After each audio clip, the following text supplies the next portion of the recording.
Executive summary ہے، یعنی کہ ایک خلاصہ ہے شروع میں 5 صفحوں کا، اور اس کے بعد تفصیلی رپورٹ ہے۔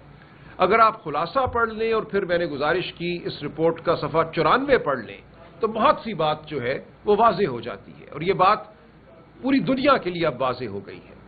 کس طرح پی ٹی آئی کو معطوب کیا گیا 8 فروری 2024 سے پہلے کے جو چند ماہ ہیں، کس طرح پی ٹی آئی سے اس کا الیکشن سمبل بلہ چھینا گیا 13 جنوری 2024 کو، جو کہ آخری دن تھا انتخابی نشان دینے کا۔ اس دن رات 11:30 بجے سپریم کورٹ کہتی ہے پی ٹی آئی کو انتخابی نشان نہیں ملے گا، اور پی ٹی آئی کے تمام امیدواروں کو آزاد امیدوار قرار دیا گیا، اور مقصد یہی تھا کہ یہ آزاد منتخب ہو کر آئیں اور ان کو پھر ہارس ٹریڈنگ کی نظر کیا جائے، ان کو توڑا جائے، ان کو دیگر پارٹیوں میں شامل کیا جائے۔ پر آفرین ہے کہ پی ٹی آئی کے وہ اراکین جن کو جیتنے دیا گیا 93 اور جن کو آزاد کہا گیا، ان میں سے کوئی بھی نہیں ٹوٹا، شاید کوئی ایک آدھ بدقسمت ہو جو ٹوٹا ہو، باقی سب وفادار رہے پاکستان کی عوام کے اس ووٹ کے جو انہوں نے لیا تھا عمران خان کے نام پہ اور پی ٹی آئی کے نام پہ۔ تو یہ تمام واقعات یہ رپورٹ درج کرتی ہے۔ الیکشن سمبل کا چھینے جانا، عمران خان صاحب کو 8 فروری سے پہلے ایک ہفتے کے اندر 3 مقدمات میں سزائیں دینا، اڈیالہ جیل میں عدالت لگا کر، صبح 9 بجے سے رات 12-1 بجے تک یہ عدالت چلتی تھی، خود میں اس میں پیش ہوا عدت والے مقدمے میں اور دیگر مقدمات میں۔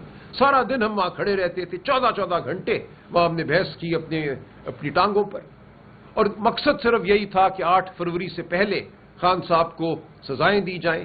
مقصد یہ تھا اور گمان یہ تھا کہ ایسا ہونے سے پاکستان کی عوام دل برداشتہ ہو جائے گی، شاید لوگ گھروں سے نہیں نکلیں گے ووٹ ڈالنے کے لیے، لیکن ایسا نہ ہوا۔ 8 فروری کو پاکستانی قوم نے ایک ایسا جواب دیا، ایسا جمہوری جواب دیا جو اب تاریخ کا حصہ ہے اور ایک تاریخ ساز جواب ہے۔ پاکستانی قوم باہر نکلی اور اتنے بڑے نمبروں میں پی ٹی آئی کے حمایت یافتہ پی ٹی آئی کے کینڈیڈیٹس کو، امیدواروں کو ووٹ ڈالے کہ منصوبہ ساز اپنے منصوبوں کے ساتھ بیٹھے رہ گئے، اور پھر ان کو اس رات وہ کرنا پڑا جس کی گواہی اب یہ رپورٹ دیتی ہے۔ 100 کے قریب حلقوں میں فارم 45 اور فارم 46 پہ حملہ ہوتا ہے۔ فارم 45 کیا ہے اب تک سب آپ جانتے ہیں۔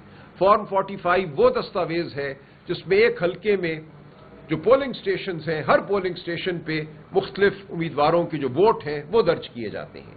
تو اگر ایک قومی اسمبلی کے حلقے میں 436 پولنگ سٹیشن ہے تو اس حلقے کے 436 فارم 45 ہوں گے۔ ہر فارم 45 پہ جتنے بھی امیدوار ہیں ان کے ووٹ درج کیے جائیں گے۔ اسی طرح ایک فارم ہوتا ہے جس کو کہتے ہیں فارم 46، وہ ہر پولنگ سٹیشن پہ جو بیلٹ پیپر استعمال ہوئے ان کا ریکارڈ رکھتا ہے کہ اس پولنگ سٹیشن پہ کتنے بیلٹ پیپر استعمال ہوئے۔ عام حالات میں جو فارم 45 میں ووٹ درج کیے گئے ہیں، مثال کے طور پہ 10 امیدوار تھے ایک پولنگ سٹیشن پہ، ان 10 امیدواروں کے ووٹ آپ فردن لے کر جب ان کو جمع کرتے ہیں، کسی کو 100 ووٹ پڑے، کسی کو 150 پڑے، کسی کو 10 پڑے، کسی کو 25 پڑے، تو نیچے ایک مجموعی ہندسہ آتا ہے۔ تو وہ جو مجموعی ہندسہ ہے اس ہندسے کو برابر ہونا چاہیے اس ہندسے کے جو فارم 46 میں دیا گیا ہے کہ اس پولنگ سٹیشن پہ اتنے بیلٹ پیپر استعمال ہوئے۔ تو یہ رپورٹ یہ بتا رہی ہے کہ ایک بہت بڑی تعداد میں کنسٹیچوئنسیز، حلقے ایسے ہیں جہاں فارم 45 اور فارم 46 مطابقت نہیں رکھتے، کیونکہ ہوا یہی نا، کسی کو اگر 10 ووٹ ملے تھے تو ان 10 ووٹوں کو 900 بنا دیا گیا نا، ایک کو 9 بنایا گیا اور ایک 100 کے لیے ایک صفر اضافہ کر دیا گیا۔ تو جب آپ 10 ووٹ کو 900 ووٹ بنائیں گے تو کیا ہوگا؟ جو آپ کا اس کا جو ایگریگیٹ ہے، جو تمام اس پولنگ سٹیشن کے ووٹوں کی کل تعداد ہے، اس میں 890 ووٹوں کا اضافہ ہونا چاہیے۔ تو بہت سے پولنگ سٹیشن ایسے ہیں کہ نیچے اضافہ کرنا بھول گئے، اوپر تو 10 کو 900 کر دیا، لیکن نیچے بھی تو 890 ووٹ بڑھانے تھے، وہ نہیں بڑھائے۔ اسی طرح فارم 46 میں بھی 890 ووٹ آپ کو بڑھانے تھے۔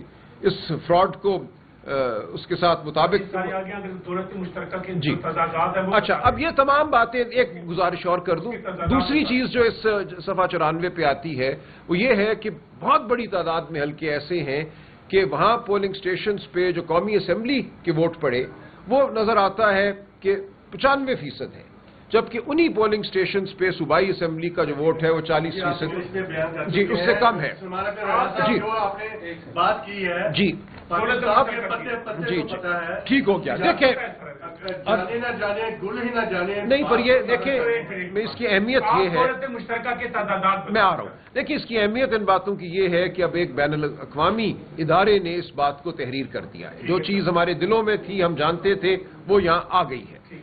دیکھیں ایک بات میں اور کہوں گا کہ اس الیکشن کے بعد جو اس اسمبلی نے جو اس ریگنگ کے نتیجے میں قائم ہوئی، پہلا کام یہ کیا، لوگ ہم سے پوچھتے ہیں آپ نے مقدمے کیوں نہیں اپنے لڑے، تو اس کا جواب یہ ہے کہ انہوں نے آتے ہی الیکشن ایکٹ میں ترمیم کی۔ الیکشن ایکٹ 8 فروری 2024 کو یہ تھا کہ ہائی کورٹ کے حاضر سروس جج مقدمے سنیں گے۔ انہوں نے ترمیم کر کے یہ کہا کہ الیکشن کمیشن اپنی ثوابدید میں ریٹائرڈ ججوں کو مقرر کرے گا، اور پھر الیکشن کمیشن نے چن کر ان لوگوں کو جج مقرر کیا الیکشن پٹیشن سننے کے لیے جو PCO کے جج تھے، جن کو جج کہا ہی نہیں جا سکتا، اور ان کے پاس یہ مقدمے پڑے ہوئے ہیں، یا وہ ان کو تکنیکی بنیادوں پہ خارج کر دیتے ہیں یا سنتے ہی نہیں۔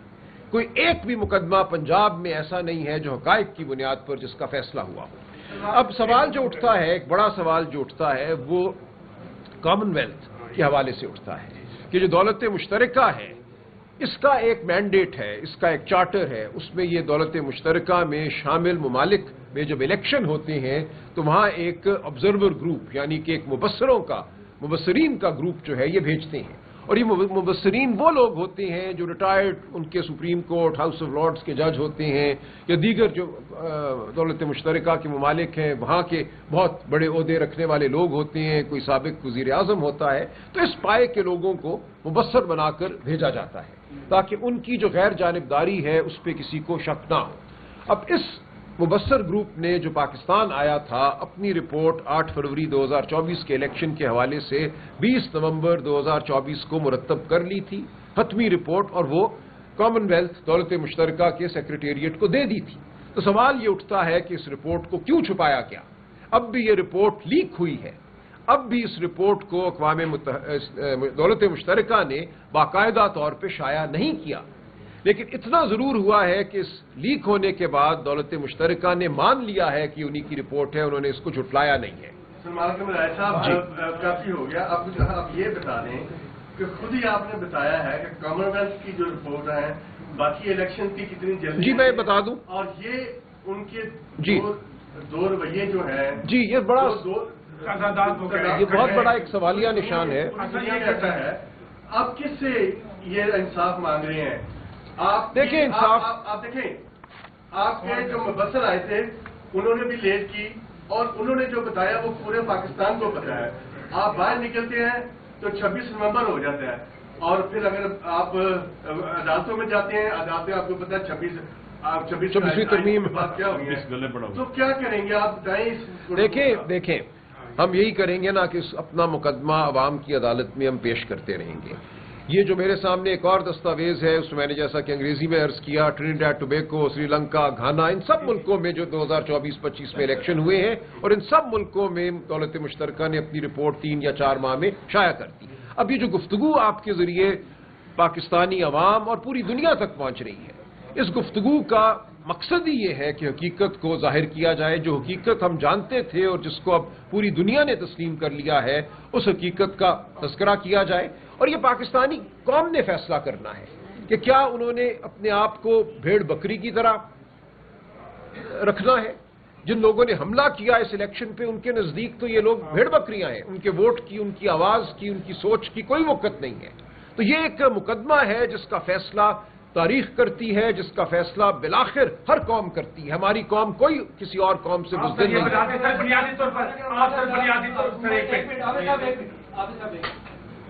آپ کہتے ہیں کہ عوام فیصلہ کرے گی، عوام کو فیصلہ کرنا چاہتی ہے، کارکنان نکلنا چاہتے ہیں، PTI کی قیادت خان صاحب کے احکامات پر عمل درآمد نہیں کر سکتی۔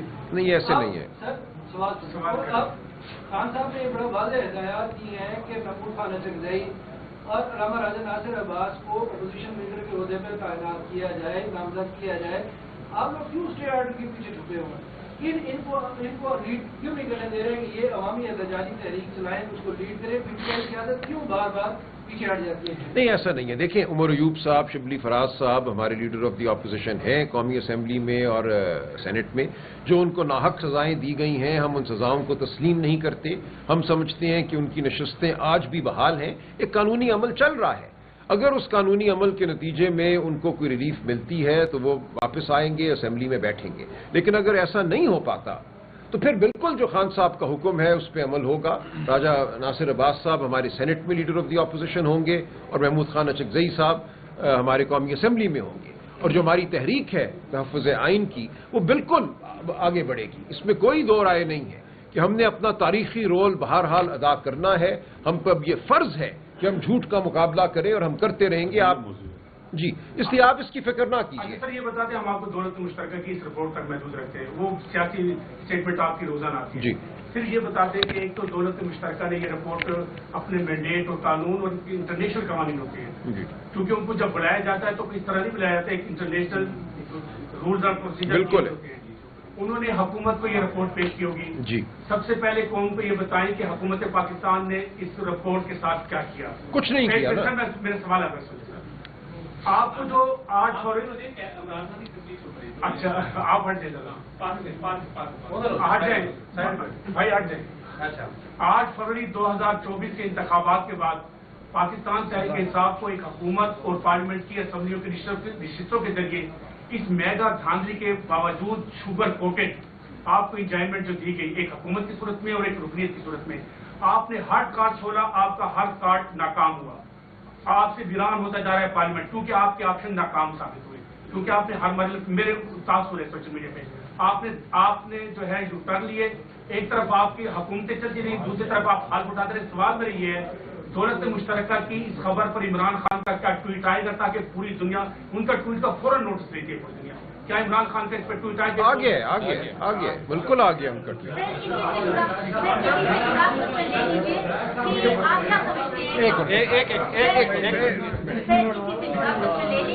آپ کیا سمجھ رہے ہیں اتنا بڑا ادارہ اور اتنی لیٹ رپورٹ پیش کر رہے ہیں، اس کے اوپر کس کا پریشر تھا؟ کیا پاکستانی حکومت کا ان کے اوپر پریشر تھا اور آپ پی ٹی آئی کو لیٹر لکھے گی ان کو کہ اتنی زیادہ انہوں نے غیر ذمہ داری کا مظاہرہ کیا اور ابھی بھی رپورٹ لیک ہوئی ہے؟ مطلب انہوں نے ابھی تک... جی بالکل، ہم خط لکھیں گے، حکومت نے نہیں دیا. ہم باقاعدہ خط لکھیں گے دولت مشترکہ کو بھی، اور ہم یورپین یونین سے بھی تقاضا کریں گے کہ وہ اپنی رپورٹ شائع کریں. پلیز ایک الیکشن تھا اس میں ہم نے خود آبزرو کیا ہے، جس طرح ایک پارٹی آپ کی جماعت کو کوئی جلسہ اختیار میں میٹنگ بھی نہیں کرنے دیں گی، آپ کا کوئی بینر بھی نہیں لگنے دیا گیا، الیکشن ڈے پہ کوئی آپ کا بوتھ بھی نہیں انہوں نے بننے دیا. اور یہاں ادھر کوٹوال میں تو ہم نے خود وٹنس کیا ہے سارا کچھ. تو یہاں پہ تو آپ کا کہتے مطالبہ صحیح ہے کہ آپ کا جو مینڈیٹ ہے وہ واپس کیا جائے. جس طریقے سے فوج نے 132 سمجھا ویسٹ کو ان کو یہ غلط ہے. لیکن سر 2018 میں بھی ایک ریگنگ ہوئی تھی، پری پول بھی ہوئی تھی. محکمہ زراعت آپ کو یاد ہوگا فون آتے تھے ٹکٹ نہ لو اس سماعت کا اس سماعت کا. پھر وہ اسٹیبلشمنٹ بندے توڑتے جو لاتی تھی، آپ ایک ان کو کہتے تھے جی آج ایک وکٹ اور گر گئی، یہ 2 وکٹیں آج آ گئی. پھر اس کے باوجود آر ٹی ایس بیٹھنے کے باوجود پنجاب میں آپ بڑی جماعت نہیں تھے، مسلم لیگ نون آپ سے بڑی جماعت تھی. لیکن انہی ایجنسیوں نے توڑ مروڑ کے مینڈیٹ کو آپ کی حکومت بن گئی. کیا جہاں آپ یہ تقاضا کرتے ہیں کہ فیبرری 8 کے انتخابی نتائج میں جو ننگی دھاندلی ہوئی آپ اس کی مذمت کرتے ہیں، کیا 2018 کی دھاندلی جس کے آپ بینیفیشری تھے آپ اس پہ کوئی قوم سے معافی مانگیں گے؟ دیکھیں میں یا آئندہ کے لیے آپ کوئی ہمیں کمٹمنٹ دیں گے یا آپ اسٹیبلشمنٹ کے کندھے پہ نہیں بیٹھیں؟ دیکھیں، آئندہ کے لیے بالکل ہماری بات واضح ہے. جو آپ نے 2018 کے حوالے سے بات کی، دیکھیں وہ اب ہمارے سامنے نہیں ہے. اس وقت جو ہوا میں آپ کو جھٹلانا بھی نہیں چاہتا، آپ کا ایک تاثر ہے، آپ کا ایک مشاہدہ ہے، ٹھیک ہے. پاکستان کی تاریخ میں ہر الیکشن پہ حملہ ہوا ہے. آپ جانتے ہیں اصغر خان کیس میں نے لڑا، 16 سال وہ مقدمہ سپریم کورٹ کے سامنے رہا 1990 کے الیکشن کے حوالے سے کہ کیسے 1990 کے الیکشن پہ ہمارے اداروں نے حملہ کیا اور اس الیکشن کو تہوبالا کیا. تو اس لیے یہ ہوتا رہا ہے. ہم بالکل اس لیے کھڑے ہیں آج کے اس روش کو ہم نے ختم کرنا ہے. نہ وہ میرے حق میں ہو، نہ وہ کسی اور کے حق میں ہو. پاکستان کے عوام کی جو آواز ہے وہ سنائی دینی چاہیے. تو بالکل یہ دو ٹوک عمران خان کا فیصلہ ہے، پی ٹی آئی کا فیصلہ ہے کہ ہم صرف اور صرف شفاف انتخابات چاہتے ہیں. علامہ صاحب آپ کچھ ایک منٹ اس کو مجھے ایک بات کرنے دیں. بسم اللہ الرحمن الرحیم. میری آواز ایسی آ جائے گی. چلیے دیکھیں یہ جو لاسٹ کوشچن تھا، میں بھی تھوڑی بہت معلومات رکھتا ہوں. پنجاب میں پی ٹی آئی کے 43 ایم پی ہارے تھے جہاں سے ان کے ایم این اے جیتے ہوئے تھے. جن قوتوں کی آپ بات کر رہے ہیں ان قوتوں نے پی ٹی آئی کی اکثریت ہونی تھی کہتے پی ٹی آئی کو ہرانے میں رول پلے کیا 2018 کے اندر. چلے ٹھیک ہو گیا، جو بھی ٹھیک ہو گیا. دیکھیں ہم ہرانے یہ میں کہہ رول رہے پلے کیا. ہیں جو اصولی آپ بات کو ہے، ادھر آنا چاہیے. آپ وہ جو آپ چیک کرواتے صحیح طرح سے چیک ہوتا. یہ باقاعدہ پلان تھا کہ عمران خان کو قابو رکھا جائے، کنٹرول میں رکھا جائے، اس کو اس طرح سے آنے دیا جائے کہ بہر اللہ یہ میرا موقف ہے، میرا موقف ہے. اور اصول کی بات یہ کہ کسی کو بھی بیچ میں نہیں آنے دینا چاہیے. کبھی بھی یہ پولیٹیکل کام ہے اور سیاستدانوں کو ہونا چاہیے. ادارے اپنا کام کریں. الیکشن کمیشن ہے، عوام